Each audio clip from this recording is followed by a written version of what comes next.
Student बेटा, good morning all of you. तो आप कैसे हैं? आज मैं स्टार्ट कर रहा हूं क्लास 8 की हिस्ट्री लेसन 6, जिसका नेम है weavers, iron smelters and factory owners.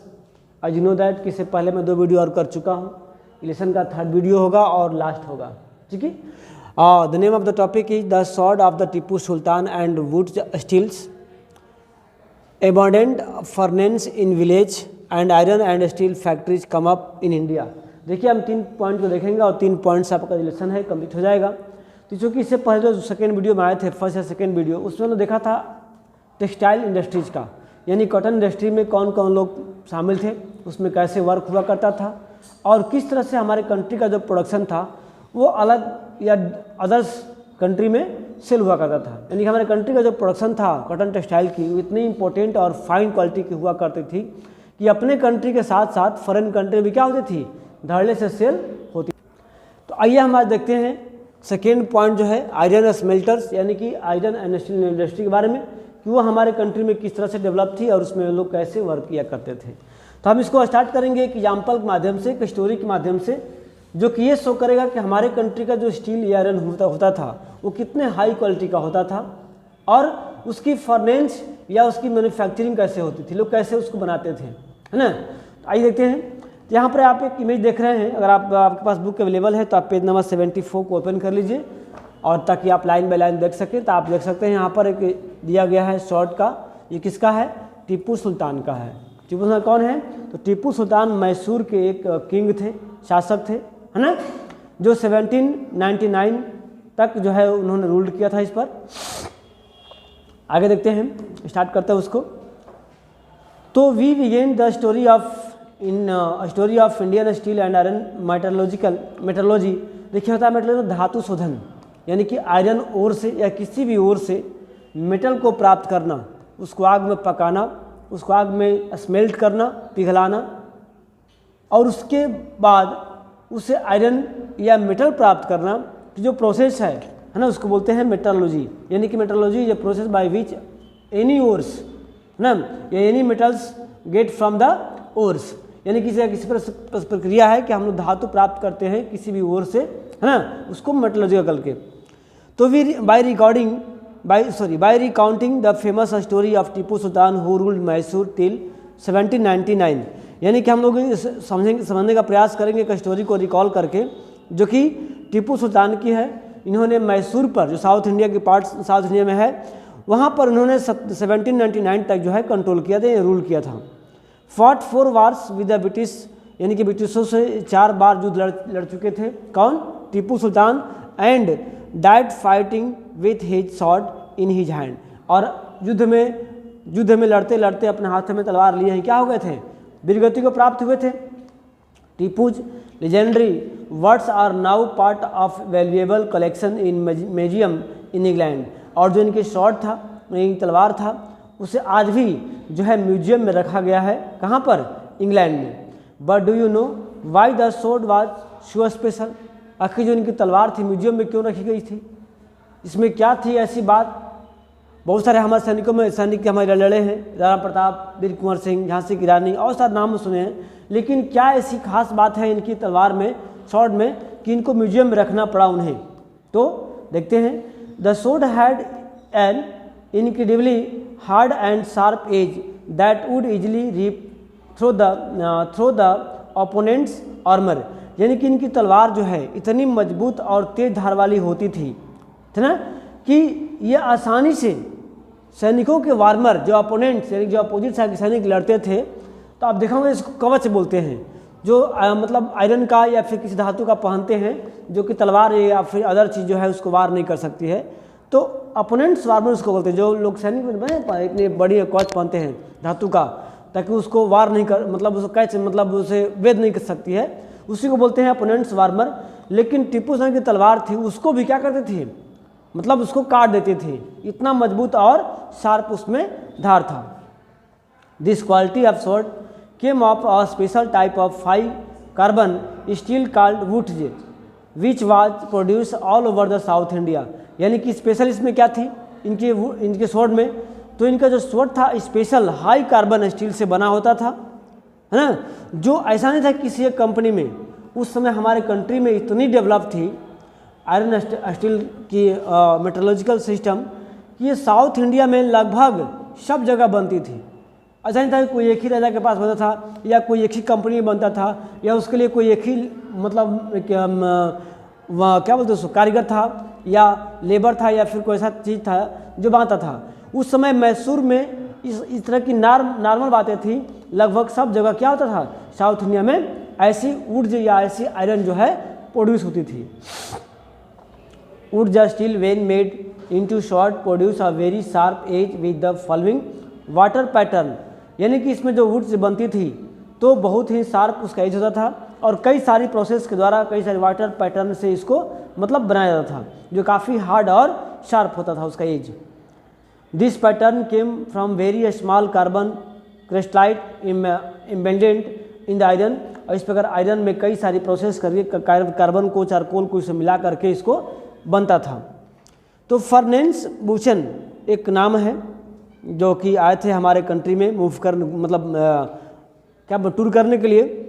Who toured through Mysore in 1800 year after Tipu Sultan death. जिन्होंने कि टीपू सुल्तान की मृत्यु कब हुई थी, 1799 में। और ये जो है आपको फ्रांसिस बुचन जो है वो आपको एक साल बाद यानी कि 1800 में मैसूर में आए थे। had left us account of the technique by which wood steel was produced in many hundreds of smelting furnaces in Mysore, यानी कि मैसूर में हजारों की संख्या में जो स्मेल्टिंग फर्नेस थे, इन धातु शोधन जो फैक्ट्रियाँ थीं, ये जो लोग अपने घरों में करते थे, उसको उन्होंने आखिर किस टेक्नोलॉजी से बनाई जा रही है कि इतना हार्ड हो रहा है, इतना शार्प हो रहा है, इसको उन्होंने देखने आए। और in this furnace iron was mixed with charcoal and put the inside a small clay pot, यानी कि चारकोल को इसको मिक्स करके बनाया जाता था और जो क्ले पॉट यानी कि मिट्टी की जो पॉट में इसको डाल करके क्या करते थे, उसको बनाते थे। इसे मैं समझाने का प्रयास करूं आपको कि सपोज दैट कि हम लोग कोई चीज़ बनाते हैं, आप यहाँ फिगर थोड़ा ध्यान दे लीजिए। जैसे मान लो कि हमें एक सोल बनानी है, तो इस तरह की जो मिट्टी की एक बनाई जाती थी। अब मुझे बनाना नहीं आएगा, मैं उतना तो वो नहीं हूँ। ये होता था मिट्टी कैसे बनती थी, है ना,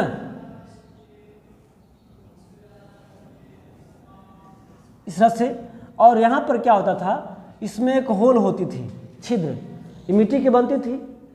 इसको धूप में सुखा करके बोलते हैं टेराकोटा, इसे आपने पढ़ा होगा पिछले क्लास में, लास्ट वैक्स टेक्निक, है ना। तो मिट्टी की बना करके इसमें आयरन को स्मेल्ट करके गला करके पिघला करके इसमें इस होल के मास डालते थे और उसमें क्या होता था, लिक्विड जो मटेरियल है इसमें आकर के पूरा भर जाता था। जब कूल डाउन होकर के सोल्ड होता था, ठंडा होने के बाद, तो इस मिट्टी को आराम से सेफली हटा करके इसको पॉलिश करके वगैरह को बनाते थे। तो इसको बोलते हैं आपका क्या, लास्ट वैक्स टेक्निक हम बोलते थे, लेकिन यहाँ पर लास्ट वैक्स टेक्निक नहीं बोलेंगे इसको। तो इस तरह से जो है इसको लोग में बनाते थे क्या, वुड जो है शॉर्ट। इन्होंने देखा यहाँ पर through and intricate control of the temperature, the smelter produced steel ingots that were used to sword making, not just in India but in the west and central Asia too। यानी कि इस तरह की जो कार्य है आपको इंडिया के अलावा और अलग अलग वेस्ट और सेंट्रल एशिया में होता था। तो wootz and anglicised version of the Kannada words किकू, यानी कि जो ये जो सोड था, ये अलग अलग एरिया में अलग अलग कंट्री के पार्ट्स में इसका नाम अलग अलग होता था। जैसे कन्नड़ा में इसको उक्कू बोलते थे, तेलुगु में इसको हुक्कू बोलते थे, तमिलनाडु और मलयालम में इसको उरुक्कू बोलते थे। ये सबका मीनिंग क्या होता था, steel. Indian would steel fascinated European scientist, यानी कि जो है हमारे कंट्री का जो इंडियन वुड स्टील होता था उसके मतलब फैंस यानी कि यूरोपियन साइंटिस्ट भी हुआ करते थे।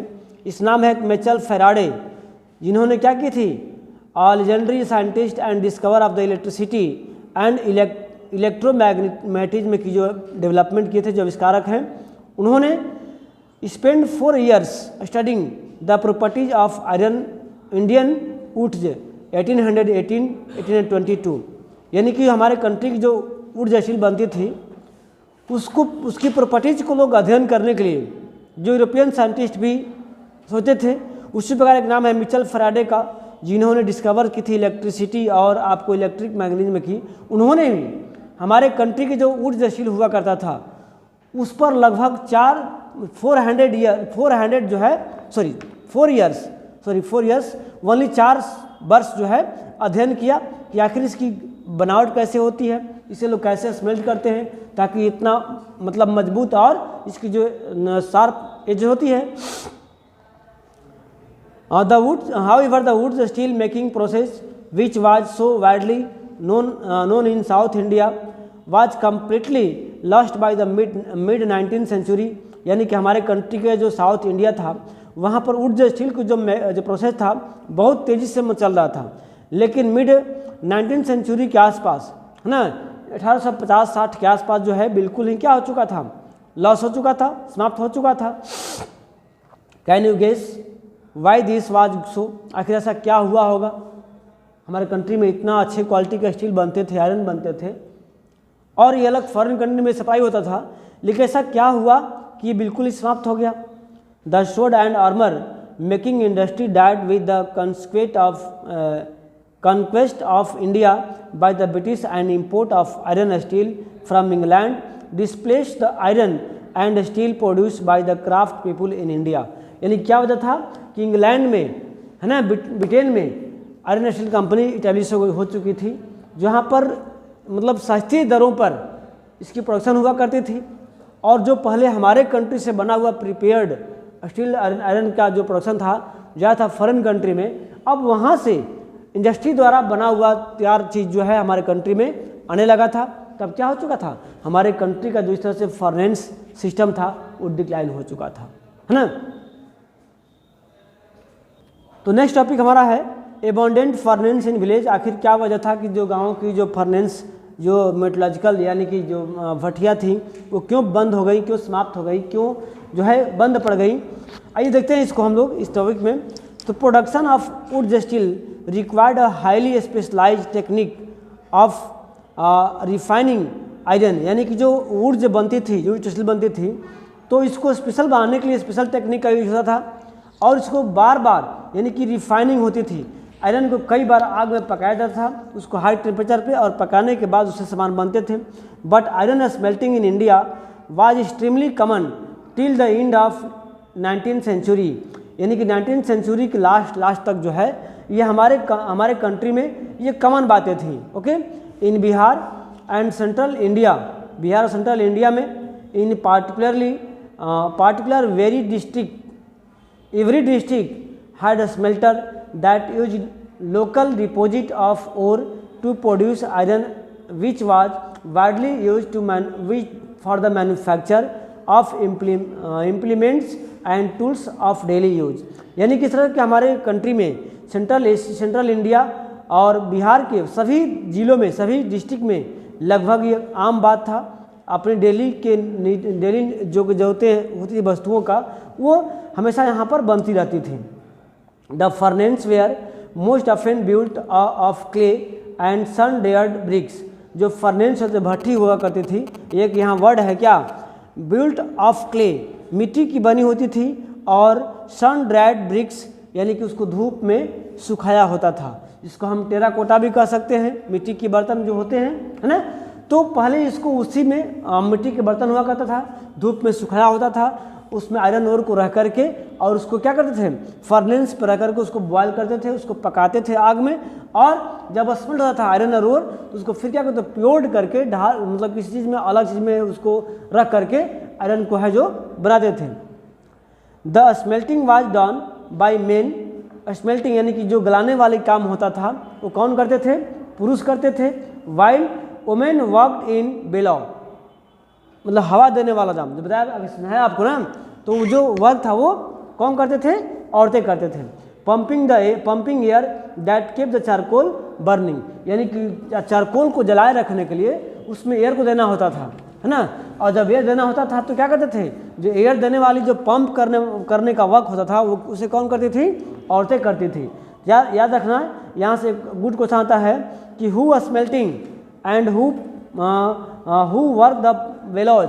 इन वेलॉज में कौन काम करते थे, तो औरतें, है ना, जो हवा देने काम करती थी, और उसको स्मेल्ट करने का या उसको पीट करके अलग इक्विपमेंट बनाने का वर्क जो है पुरुष करते थे। तो यहाँ पर जो दिया हुआ है iron smelter of Palamu Bihar, Palamu district में एक बिहार में पलामू डिस्ट्रिक्ट है, वहाँ का ये फिगर दिखाया गया कि लोग कैसे आयरन स्टील को बनाते थे। अब आगे देते हैं हम, नेक्स्ट चलते हैं। By the late 19th century however the craft of iron smelting was in decline, यानी कि लेट 19th सेंचुरी तक आते आते जो है हमारे कंट्री का जो आयरन वो था स्मेल्टिंग वाज धीरे धीरे समाप्त होना स्टार्ट हो गया था। In most villages furnace fail into the disuse and the amount of iron produce come down, यानी कि 19th सेंचुरी के लास्ट आते आते बहुत सारे ऐसे गांव में जो फर्नेस थी, जो आयरन पे वर्क करने वाली जो भट्टियाँ थीं, धीरे शांत होना शुरू हो गई, यानी कि बंद होना शुरू हो गई।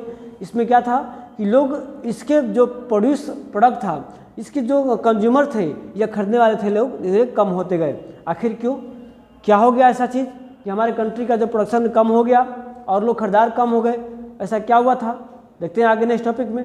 तो one reason was a new forest law that you have read about chapter 4 when the colonial government prevented people from entering the reserved forest। तो आपने क्लास लेसन 4 में पढ़ा होगा एक चीज़, क्या बोलते हैं, फॉरेस्ट लॉ, है ना। फॉरेस्ट लॉ में क्या था कि ब्रिटिशर्स जब आए थे हमारे कंट्री पर, उन्होंने फॉरेस्ट पर रूल लगा दिया। फॉरेस्ट को 3 भागों में डिवाइड कर दिया। कौन कौन, रिजर्व फॉरेस्ट, प्रोटेक्टेड फॉरेस्ट और विलेज फॉरेस्ट। जितने आपको कह सकते हैं कि कमर्शियल ट्रीज थी, है ना, जितने अच्छी खासी कीमती लकड़ियाँ थीं, तो उसे तो प्रोटेक्ट कर दिया कि अब वहाँ जो इंडियन लोग थे वो उसमें नहीं जाएंगे, न वहाँ से कोई प्रोटेक्शन लें, न वहाँ से कोई प्रोडक्ट लेंगे, न लकड़ी लेंगे। क्योंकि फर्नेस के लिए यानी कि भट्टी के लिए क्या चाहिए था उनको, चाहिए था लकड़ी, चाहिए था उनको वुड, ताकि उसको जला सके और आयरन को पिघला सके। लेकिन ऐसे लोगों को अब जाना जंगल में बंद कर दिया गया, है ना। ब्रिटिश ने रूल लगा दिया कि पूरे फॉरेस्ट को 3 भागों में डिवाइड कर दिया। उसको बोलते हैं फॉरेस्ट लॉ, फॉरेस्ट एक्ट या फॉरेस्ट लॉ बोलते हैं इसको। लेसन 4 में पढ़ाया गया है, अगर नहीं देखे हैं तो आप जाकर फिर देख सकते हैं, या फिर हम 9th में पढ़ेंगे इसको चीज़ को। तो डिवाइड कर दिया। अब वैसे लोग जो पहले फॉरेस्ट से वुड लेते थे, अपने फॉरेस्ट को बर्न करते थे, अब उनको वुड लेने के लिए वहाँ पर जाना अलाउ नहीं था, बंद हो गया। हालांकि इसके लिए काफ़ी ज़्यादा प्रोटेक्शन हुआ, काफ़ी ज़्यादा इसको प्रोटेस्ट किया गया, आंदोलन हुई। तो ब्रिटिशर्स ने क्या कहा कि आप जा सकते हो, बस इसके लिए आप क्या करना होगा, हाई टैक्स देना पड़ेगा, हाईली आपको टैक्स देना पड़ेगा। जो लोग पहले फ्री में जाते थे, लकड़ी को कट करके लेके आते थे और अपना यूज करते थे, लेकिन अब वैसे लोगों को उसी चीज़ को वर्क लेने के लिए क्या करना पड़ा, अब टैक्स देना पड़ा, काफ़ी कॉस्टली होगा। तो बहुत से लोगों ने अपने फैक्ट्रियों को बंद कर दिया, है ना। तो ऐसा बातें इसमें हैं, देखते हैं आगे। When the colonial government prevented people from the entering the reserve forest, how would the iron smelter find wood for charcoal, यानी फिर इन्हें कैसे चारकोल प्राप्त होता, नहीं होता। तो where would they get iron ore, आखिर आयरन ओर कहाँ से मतलब इसको करेंगे। तो define forest law, they often entered the forest secretly and collected wood, but they would not sustain their occupation on this basis of for long। यानी जब rule लग गया कि जंगलों में नहीं जाना है, तो क्या करते थे, जाते थे छुप छुप करके लकड़ी लाते थे, चारकोल बनाते थे, उससे आयरन को स्मेल करते थे। लेकिन आखिर छुप छुप कब तक काम चलेगा, कभी पकड़ जाओगे, पनिश होती थी। ऐसे क्या हुआ, many gave up there craft, तो ऐसे में बहुत से लोग ने अपने क्राफ्ट का, अपने वर्क को छोड़ दिया। And look for other means of livelihood, अब जीवन जीने का दूसरा काम ढूंढना शुरू कर दिए। आइए देखते हैं हम लोग। वन रीजन वाज नेक्स्ट है, in some areas the government did grant access to the forest, but the iron smelter had to pay a very high taxes to forest department for every furnace they used, this reduce their income. यानी कि पहले जो है जंगल में जाना allow था, वहाँ से चारकोल के लिए जो वुड है लाना अलाउ था, लेकिन अब उन लोगों को क्या कर दिएगा, बैन कर दिया गया। उसके लिए काफ़ी ज़्यादा इन लोगों को टैक्स देना पड़ता था। तो इसलिए जो इनकी इनकम थी क्या हो चुकी थी, कम हो चुकी थी। Moreover by the late 19th century iron and steel was being imported from Britain. अब ये क्या हो चुका था, 19वीं सेंचुरी के आते आते हमारे यहाँ आयरन जो है या स्टील जो है अब क्या बन गया, ब्रिटेन से आना स्टार्ट हो गया था, क्योंकि वहाँ पर क्या हो चुका था, इंडस्ट्रियलाइजेशन हो चुका था, औद्योगिकरण हो चुका था। Gold iron smith in India begin using the imported iron to manufactured stainless and implement. अब ब्रिटेन द्वारा बनी हुई चीज़ें जो है हमारे कंट्री में आना स्टार्ट हो गई थी। This inevitably lowered the demand for iron produced by local smelter. अब लोकल स्मेल्टर का जो प्रोडक्शन होता था अब उसकी डिमांड कम हो चुकी थी, लोग उसके मतलब परचेजर नहीं थे। By the early 20th century the artisans producing iron and steel fence और न्यू कंपटीशन, यानी कि यहाँ पे एक नया कंपटीशन आ गई। ये लोग हाथ से बनाते थे और वहाँ से मशीन से बना होता था, इसलिए क्या हो गई, इनकी जो प्रोडक्शन है धीरे धीरे समाप्त हो गई। तो ये अब लास्ट नहीं हो पाया, चूँकि हम सुनाने लगे, तो हम फिर नेक्स्ट टॉपिक में करते हैं लास्ट वीडियो, है ना। तब तक के लिए गुड बाय।